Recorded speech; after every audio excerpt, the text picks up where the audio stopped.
Hi there, welcome to Talk Canicross. I'm Janetta George. And I'm Gail Walker. We're here today to talk all things Canicross, the fun way to get fit with your dog. So each month we'll be joined by a special guest or two. We'll hear from professionals, regular Canicrossers, and also dog and human experts in their field. It will be real people and real stories. So we hope you'll join us, whether it's for training tips, dog talk, or just for fun and encouragement. This is Talk Canicross, brought to you by DogFit. And don't forget to hit subscribe and keep in touch with all things Canicross. Hey, if you're a regular follower of DogFit, you'll know that at the heart of everything we do and stand for is a passion to spread the positive word of Canicross and its inclusivity for all. And obviously, when we say inclusivity, we mean for people and dogs, of course.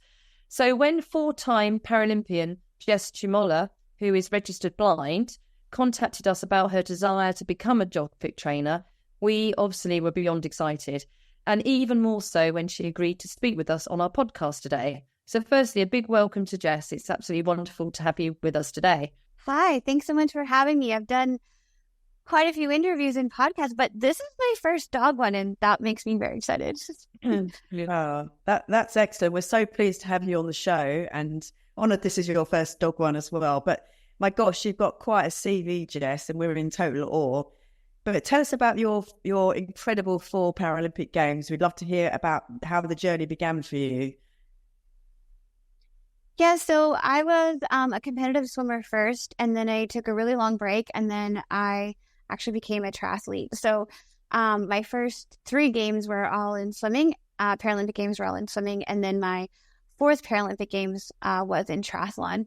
And to be honest, I didn't even know that the Paralympics existed when I first started swimming.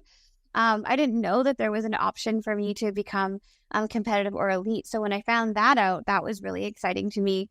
I had, grown up swimming in lakes and that kind of stuff. I failed swimming lessons 3 times.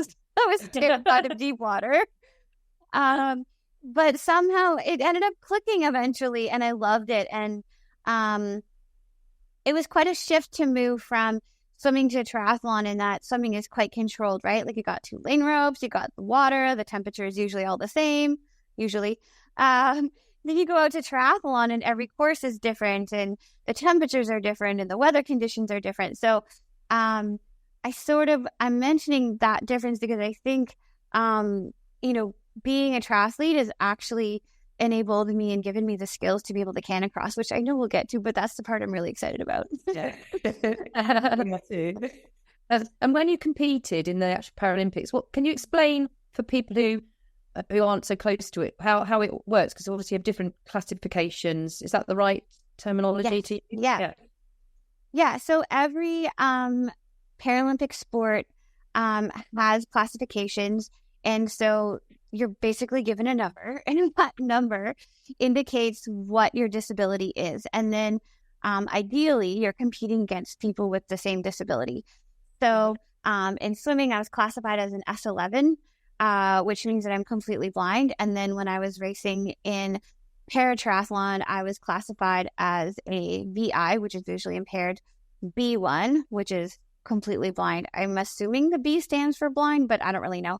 And so the numbers for visual classifications in some sports is 1, 2, or 3. And then in other sports, it's 11, 12, or 13. So it depends on which sport you're in, just to make things more confusing for everybody. And then we have standing classifications. So for people with ambulatory disabilities, and then we also have wheelchair classifications for people who use wheelchairs as well. See, okay. Thank you for explaining that. It's always a bit of a minefield, isn't it? And I don't know if you know what you're doing. I lived it, and it's still confusing to me. So, so you obviously that was a quick snapshot. So cast your mind back to when you had that. I don't know if it was a call or whatever communication that you've been selected to represent your country, and how did that feel? And obviously your first games was Sydney 2000, wasn't it? So tell us about that. Pretty special, wasn't it? It was very special. So what actually happened was I went to swimming trials and I qualified in the morning, but I didn't quite make the time in the evening in the finals. So I qualified in the heat and I didn't qualify in the evening. And what happened was I bounced off the lane rope. So as a completely blind person, you generally don't go in straight lines. Good. And so, you know, it makes the distance longer. And in a sprint distance, an extra 3 or 5 or 10 meters makes a difference in your time. And so because I didn't qualify, we put an appeal through because there was a rule that said that on the Olympic pathway side, if you qualified in the morning and you weren't beat in the evening, but even if you didn't make the qualifying standards, you still got your spot. And so our rule was different. I had to qualify both in the morning and in the evening. And so we were kind of like, excuse us, why is this way? And so we fought for it for about 2 months, probably. And in that time, I was like sort of sad and was sort of, you know, I was a 16-year-old kid, right? So it was just like, that's cool. We're going to summer break now. I'm just going to like carry on as if it's normal summer break. And I was sort of training, but not really, because I was like, well, I'm not going to the game, so I'm going to like kind of chill out here. And then we found out that I did make it. They overturned the ruling. They changed the rule. And I was like, oh man, I got to get my butt in the pool. So I don't think it was a typical sort of like, wow, you know, this is my goal and I made it. But when it started to finally sink in was we went to a training camp and I was with the whole national team and there were 27 of us. And I was just like, wow, you know, and so that's where it really started kicking in.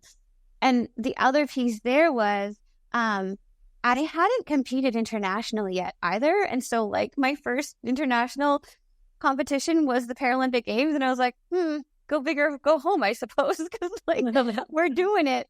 Yeah. So it was kind of a mishmash of feelings. But once I got there and kind of got settled in with the team and, you know, we got all our kit and I realized that I was actually going, you know, I'm sitting on the airplane going to Australia and I was like, wow, okay, this is really happening. I think that's when it started sinking in and I was like, this is really incredible. So, yeah. Yeah, that's absolutely amazing. And you didn't stop there, did you? So you didn't just, you weren't selected just once. You went on, you competed in the next 2 successive games, Athens and Beijing, which is incredible. Just tell us about those. Were they for swimming as well? Yeah, so 2004 and 2008 were both for swimming. In 2007, we also did the Pan Am Games, which was a really big year for me for some reason. I just ended up, I won a bunch of medals at those games. What was next then? So I took a really long break. It probably took me 3 years to go back onto a pool deck.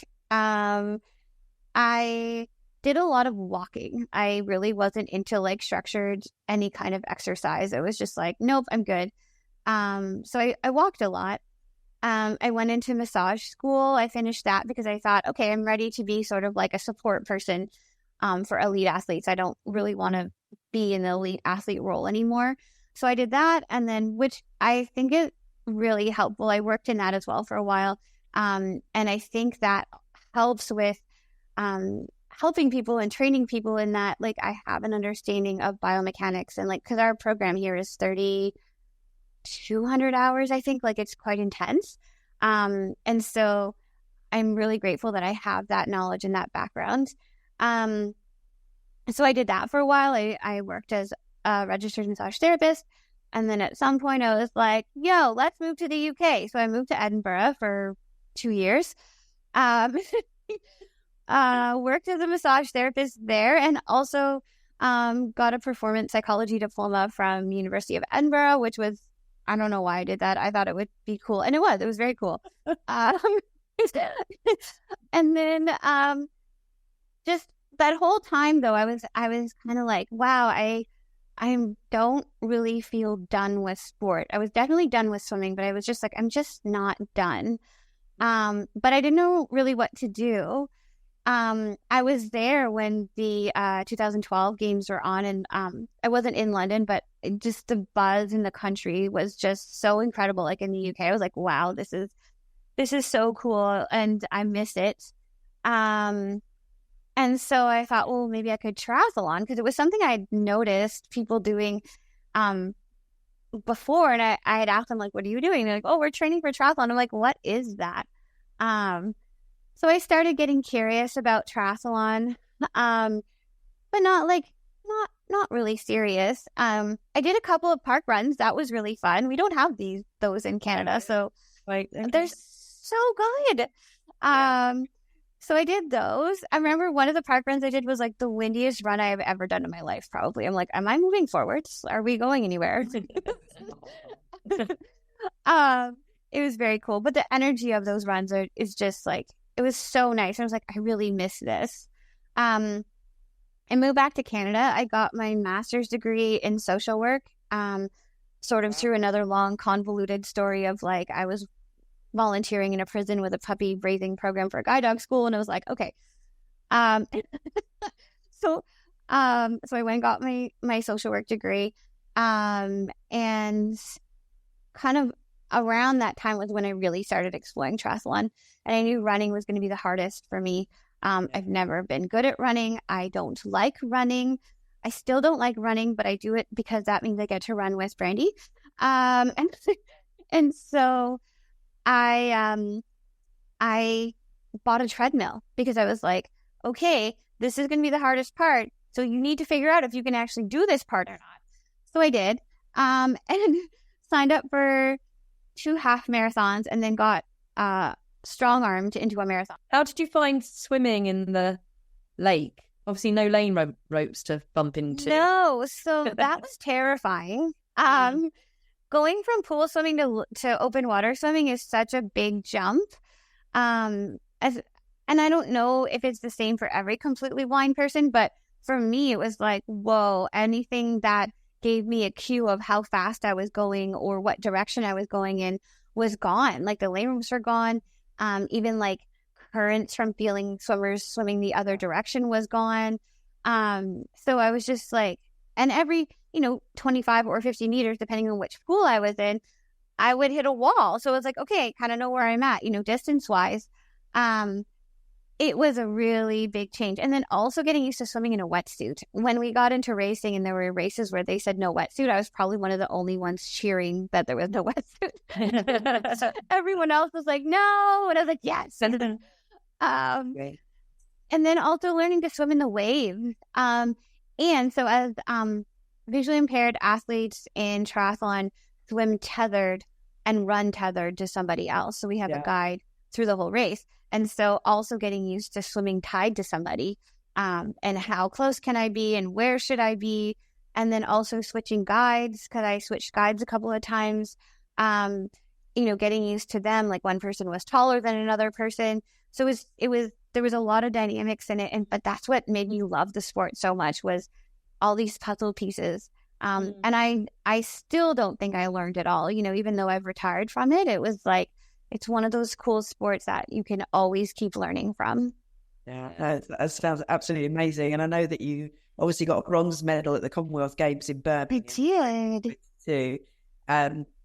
It's just that, I can't even think how you actually managed to achieve all that, swimming and running with a tethered to another person. So there's no personal space. Yeah, and now you're tethered to a dog. So it's so many segueing. Segues us into hearing more about Brandy, because you're a beautiful guide dog. So tell us a bit about her. What breed is she? How old is she? How did you end up being introduced to her, and obviously bringing her as part of your family? She is incredible. I feel she is guide dog number 4 for me. I feel just so incredibly lucky to have any of those dogs in my life.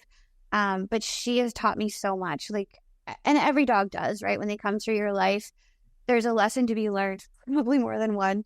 And they just leave this impact on your life. And she's 4.5. And I'm already dreading her retiring, which isn't anytime soon, but anytime I think about her having to retire, I'm like, because she's unique. And actually guide dog number 3 was from the UK, and she was fantastic. Like her guiding was just, she's awesome. She's happily retired. And then Nala retired in May. And I was like, okay, I can hang on for a while. And then they said, you can come meet this dog. It was June. So I flew over on a seaplane. It was very fun. I've never been on one of those before. It was quite an adventure. And I met this dog, and she came flying in, like coming in hot, just came flying in, jumped into my lap with her front feet, and started eating my earrings. And I was like, I love this dog. I want it. Oh, but it sounds like she chose you as well. She definitely chose me. Yeah. Because to be honest, like, she's such a high energy, really intelligent, needs a lot of stimulation type dog, that she probably wouldn't have made a good guide dog for most people. Because most people want to like go to the coffee shop or go to the grocery store. Whereas I'm like, hey, you want a Canicross bee? So she and I work really well together. I think she's a shepherd cross of some sort.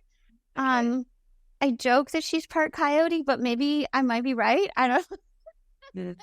She sounds absolutely perfect. Does sound lovely. I love her. Yeah, I love her. I've seen pictures, and obviously you've got her photograph with you on your profile page on our website as well, so anyone can see that as well. She's absolutely gorgeous. So I'm just curious, obviously I'd love to hear how your first Canicross experience went, especially Brandy as well. But how did you even come across Canicross in the first place? So that's a really good question. You're going to notice that every question you ask me, you're going to have like 800 stories to like explain what happened. We'll have a separate podcast series just so we can cover that all. Yeah. People will be like, don't bring her back on again.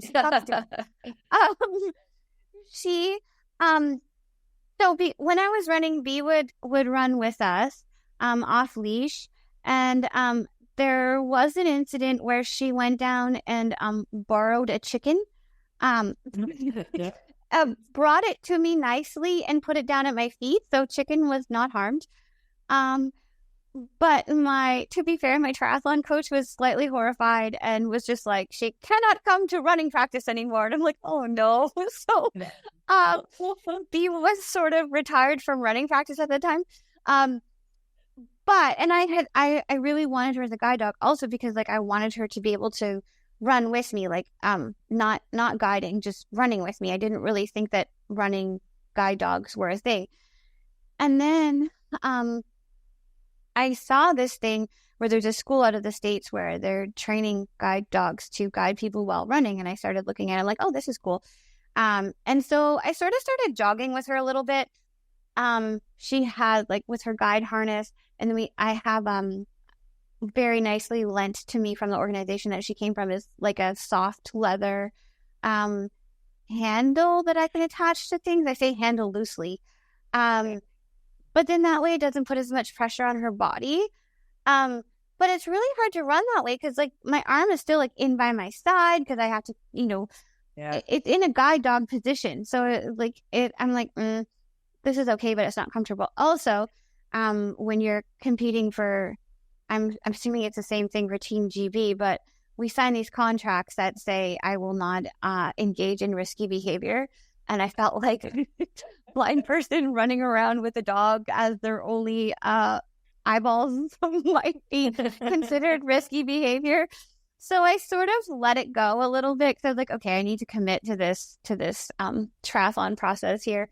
So sometimes she would come with us on off-leash runs, like on some of our longer runs. But what happened was, for me to actually learn what Canicross was, my friend stopped by, and she has a Brittany. And he needs a lot of exercise. She's a wonderful human. She does so many cool things with her dogs, a lot of sporting things with her dogs. And she came and she's like, I have this belt and Levi wears this harness and you should try it. And I'm like in my bare feet in my driveway. And I'm like, okay. So I like put it on. And she's like, you just got to see if this harness fits you. I'm like, okay. It was the belt. So I put the belt on. And she's like, okay, I'm going to get Levi to pull you. I'm like, all right. And like, we ran probably like 10 steps and I'm like, I am going to do this. This is going to happen. It was so cool because it gives me that lift that I otherwise don't have on my own. Like if you see most completely blind people run, we run really low to the ground with our feet. And I don't know why that is. I know that I'm doing it. I just don't know how to get that like more open hip position and have more of a kickback. But with him, he gave me that, and he's not a big guy. It's a pretty small guy. He gave me such a lift that I was like, oh my goodness. I literally went inside and ordered the gear right away. Like I walked in the door and I was like, I'm buying this. I don't know what I'm going to do with it or when I'm going to use it, but I'm going to buy it because I hadn't retired yet. Yeah. And so then a couple months later, I decided that it was time to retire. And I was like, all right, that's it. I'm going to Canicross. And so I started off, I didn't know what I was doing. I didn't do it properly. My first run with B was 2 kilometers. And she and I went out on our own. I got up at 4 a.m. because I knew the trail would be empty and I wouldn't run anyone over. Wow.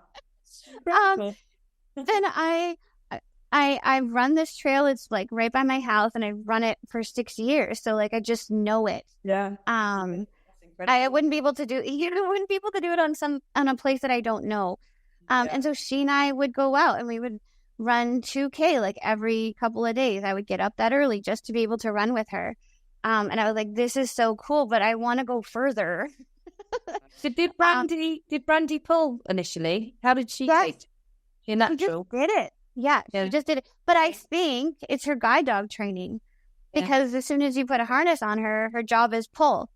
Yeah. So for her, it was just really natural to just, I wasn't sure if she would go out that far in front of me because the guide dog harness normally keeps them like right in kind of tucked by your side. But she did. But after the 2K, I think it was because she was excited. So her like instinct to guide kind of got overridden by this like need to run. Yeah.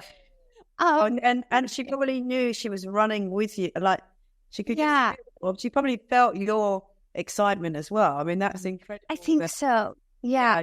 You went out just together, the two of you, and obviously you're running the trails that you knew. And yeah, I feel excited listening to that. It was so cool. Like, it was like I could run with my arms for the first time, like not attached, because I run with a hand tether. Some people run with a waist tether. I was never very good at that. So it was so freeing. Like, I don't even know what to compare it. Maybe it's like when people get their full license and the first time they get in their car and they're able to drive it without someone sitting in the passenger seat. I feel like it's similar to that, only probably 100 times better. Yeah, that's a really good expression about being so freeing. I mean, for everybody that does Canicross, and that bit where you're feeling, we all feel when we're being pulled along by the dogs that your feet come off the floor for longer and you are more elevated. But that's incredible. It's so cool. And then I was like, okay, I got to run further. So I started recruiting people to run with me so that they could run as my navigation system. So they just run along beside my shoulder or up midline on the bungee. So she's still out in front because my thought initially was maybe I could race, and I still want to do that. I don't know if it's going to happen, but like that is something that I want to try to see if I can get it to happen. But my thought was I can't have her following somebody if I want to race, because then people will say, oh, well, she's only pulling you or only going that fast because she's following someone, right? So I wanted her to be able to go at her own pace, at her own steam. So then, that opportunity to race might be there. Yeah. And it's been great. And it also I've noticed that like my running guides don't have to do as much work because her guide dog kicks in. Like yesterday when we did our Canicross lesson with one of our students, we were leading, which I was telling Gail before we started the podcast, and I was terrified because we were running at like a 3:20, 3:15 per kilometer pace. Wow. And I was like, please don't run into anything. Please don't run into anything. Because she makes these subtle little movements, and I've got to adjust to her because she's still guiding. Like, and so she took me around a puddle, and the person behind me that was her dog was chasing us, and she was like, "Oh my God, she took you around a puddle!" So like, you know what though? That's what I love about the Canicross equipment, because you can feel just any slight change in direction through the line. And it's exactly. almost seamless, isn't it? Yeah. Yeah, and I don't have to use my hands. They can be doing what they're supposed to be doing. I know, perfect, isn't it? So, I mean, there's so many brilliant things about Canicross. You've obviously talked about that, and it's one of the things is obviously, as well as just feel that freeing feeling and being able to, helps with your posture and running movement. But what about your bond with Brandy? Do you think that's increased as a result of doing Canicross? I think it's reinforced. She and I are bonded like so well, I think, because we are a working team already. But I feel like it just, every time we go out and we run together, like it just reinforces for her, like, you're special. I have another working dog. She finds missing people. So, I go out with her and do work, and then I go out and I work with Brandy. And I think those dogs having their distinct jobs have really helped them feel secure and safe in our home, and we have this beautiful, quiet home life because they feel really good about what they're doing. And so when I go out and run with her, like I really think that it reinforces that bond and that trust with us. Yeah, she's so special. I mean, we all think they're special, right? So yeah. Yeah, but they are incredible, and I think it does. Yeah. When you are canicrossing, it absolutely increases that bond. A bit fast forward now, and you're now a DogFit Canicross trainer and being thank you. That's so fun. Which is incredible. And you've been out, obviously you're out teaching, but when someone comes along to a class, what can people expect, and how do you advise on equipment and help run the session? So I do a lot of things by feel. So I guess they're probably going to have to have it in their head that I'm going to be touching their dogs. That said, though, one of my very first taste testers was with a very reactive dog, and he wasn't ready for me to touch him. So I had to do a lot of verbal instructing and asking questions and getting feedback from his person, because she was the one who had to fit him. And it worked out. And then yesterday I was actually able to get hands on him. He's happy to see me now because he understands. Speaking of bond, like those two working together in Canicross is like, it's been twice, and yeah, it's so magical. But I was able to, check him out and feel him, and like the harness fits really, really nicely. And she was really great. And like, I don't expect other people to do this, but like, as I was saying earlier in the podcast, like for me, I don't really have a personal bubble. Like, I bounce off of people. Like even my guide runner this morning, we went out, and she was running beside me. The trail narrowed a little bit, and B is very much, I'm going to take the clearest path, so move over. I bounced off my guide runner, and like my arm went like looped up into her arm, and like we were kind of like holding hands. So like there's no personal space. And so even for the person belt, she was like, I don't know if this fits right. I'm like, are you okay with me touching your waist? So, and if she wasn't, that's fine. Cause then I just put mine on, and I'm like, this is how it looks when it fits properly. So we just do things a little bit differently, or maybe not, I don't know, but we just sort of adapt a little bit. And I think there's a lot of, I was going to say all that different, because even all our trainers are very much, there's got to be some hands-on and helping fitting up, and also demonstrating how to fit something, especially with the waist belt. Sometimes it's easier to show, isn't it, by stepping into the leg straps and where it should especially fit. The leg straps. Yeah, she put hers on and she's like, it's really tight. And I'm like, the legs move. Oh, it's a lot of verbal communication. And even when we're running and stuff, there's a lot of verbal communication too, where she was calling out obstacles and stuff from behind me, and she didn't need to. But if somebody wants to do that, that's fun. It's helpful, and it turns into teamwork, I think, even between the humans that are doing it all together. So maybe in that way, it might be a little bit different. I always say, like, we got to check our egos at the door when we walk into these things, because we're going to have to work together for it to work for everyone. And I might not be the right trainer for everyone, and that's okay, my style, but everyone has their own style, whether they can see or not. So it's just finding the person that you feel most comfortable with and kind of vibe with.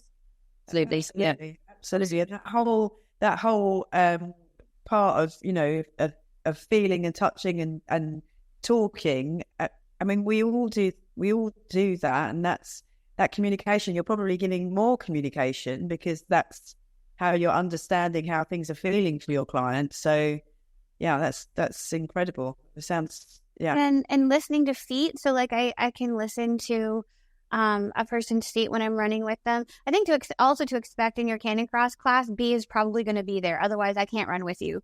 So, Yeah. I think like that's another thing to expect, but also like, so because I can run beside someone or behind them, or even from in front of them, like I can hear their feet and where they're landing. And we ran on a gravel trail yesterday, and I said to my client, like, that you have really nice, you know, turnover, you're really nice and light on your feet, like really good job, you know? So like there's things I can hear. Sometimes I can hear things that I'm like, I don't know what I'm hearing to explain to you how to change it, but this is what I'm hearing. What are you feeling? And so trying to help people make changes in a way, I think it makes it sustainable because they're sort of being more self-aware than me just like giving them instruction and just telling them what to do and being a bossy pants. I mean, there's a lot of laughter that goes on in your classes. There's a lot. Yes, absolutely. Love it. I mean, it's racing yesterday and laughing so hard the whole way. So yeah, sounds brilliant. Oh, it's so fascinating. I just want to sort of bring you back round to the start of this podcast, because I talked about the fact that at DogFit we're very much about inclusivity, and we think, and that's quite a vast thing. We also talk about any person, any age, any dog, any breed. You know, this is a great sport for everybody, and whether you have a physical impairment or not, it's all about making sure people have fun and get out with their dogs and enjoy that experience. And whether it's to get fit or just Cani Trek, which is hands-free walking, or if they want to get to a marathon, and that's really what it's all about. So I was just curious, because of your own personal experiences in terms of the Paralympics and or as a Canicross trainer, you know, what does inclusivity mean for you? I mean, I think you captured it, right? It's just finding what works for any person and any dog, really, right? So like the dog I had yesterday, he is very reactive, and it's by no means his owner's fault. By no means it's not his fault. It's genetics. But so how I find spaces that are quiet, and so that he can feel safe, and so that his owner feels confident that they can go out and be free and actually experience Canicross. My mom isn't a runner. But you know, we've got the belt and we've got the harness, and so my little person finding golden retriever is not a runner either. She's really short and she's not chubby, she's just thick, like she's a stocky dog. So like you said, with the Cani trekking, getting my mom excited about that, and just like being able to experience, you know, the world through a different means. And then also for me, like, I really want to get adaptive Canicross a thing. I don't know what that looks like. Like Canicross isn't very big in North America. So I think I'm kind of trying to do two things at once. One, build the sport here for just anyone, but then also build the sport for a population that other people might think doesn't fit in this sport. And I would disagree, because like, I'm doing it. And so like, I have one of the most significant disabilities that you can have, right? Like, I don't see it all, and I'm actually mostly deaf in one ear. So like, I would encourage people and ask people, like, think outside the box. What do you think you're capable of? Then push that envelope. Maybe it's more than you think you're capable of. And I would love to get, and I need to talk to more people, because this part I don't know about is getting wheelchair athletes involved too. And so do we use the adaptive mountain bikes? Does that make more sense? Or do we use the all-terrain wheelchairs? Like, I'm not sure. I don't understand that equipment. And so I think for me, inclusivity means also having collaborative conversations and getting everyone excited about this sport. Like, it's so fun. Yesterday when we were running, my client said, there's a family coming up. I said, okay, I'm just going to wait, because I knew B was going to catch her dog, because I don't know, B was like on fire yesterday and sprinting everywhere.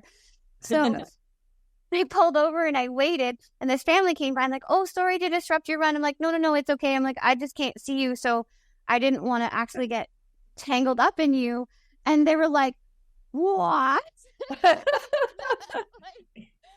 their head around that. I'm like, bye, I gotta go catch this person. So like, I think it's such a cool sport, and it's really exciting. Like, people get excited when they see B and I run by, but then if I have a chance to explain to them that I can't see, then it becomes an even more of a like, wow, how can I do that too? And so I think for me, inclusivity is if you want to do it, come to me and say, this is what I want to do.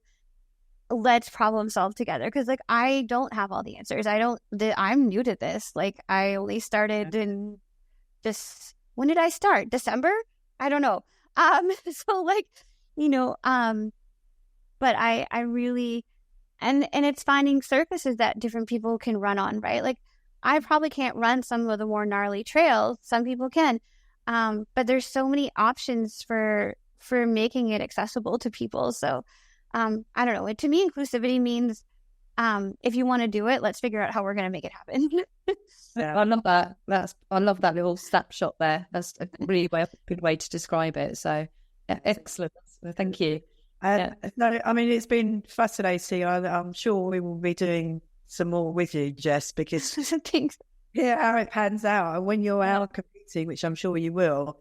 But just to sort of finally finish off, and for anyone that's apprehensive about trying Canicross, what would you say to them? Oh, I don't know. People ask me that question. I don't know, because I'm one of those people that even if it scares me, I just do it. And I know that that's not a natural thing for most people. Funny that. So maybe try something that's involved with it, but that's not quite as scary, right? So maybe if you're not ready to run, why don't you try walking? Why don't you try the trekking? So start small. You don't have to be me and sign up for a half marathon when you haven't even run a 5K. There's take it in small steps. If it's intimidating, take it in small steps, and find a trainer that you feel comfortable with who can support you through it, because you don't have to do it alone. Like, that's the cool thing about having DogFit and having these programs where we can learn to be trainers and then go out there and share our knowledge and our experiences, is that like the whole point of us is to help you do this. So if you're scared, just reach out and ask, and you might be surprised at how much you love it. Like, I don't know, anytime someone says Canicross to me, my heart like sings and flies around. And so like, I am here for you. Love it. You know what, Jess? I think I really hope Canicross makes it into the Paralympics, because I think you will be right there at the front, leading the way. So I might be too old then. Maybe I'll be a coach. A DogFit coach to get us into the Olympics, I think. Yeah, would be incredible. So, yeah, but I think you've absolutely captured it and nailed it, and your energy and enthusiasm is very infectious. So hopefully there's be people listening to this that will be absolutely inspired to take those first steps. I hope so. Just do it. Like, what is that? What's the Nikes? I don't remember. Anyway, it's like so simple. Where it's like, just do it. It's like that. It's just, for me, if you're scared, I'm like, just do it. Yeah. You'll surprise yourself. It's been absolutely wonderful to chat with you today, Jess. Thank you so much for your time. And thanks for having me. Yeah, obviously we'll be keeping close to all your adventures, and your adventures would be as a bring.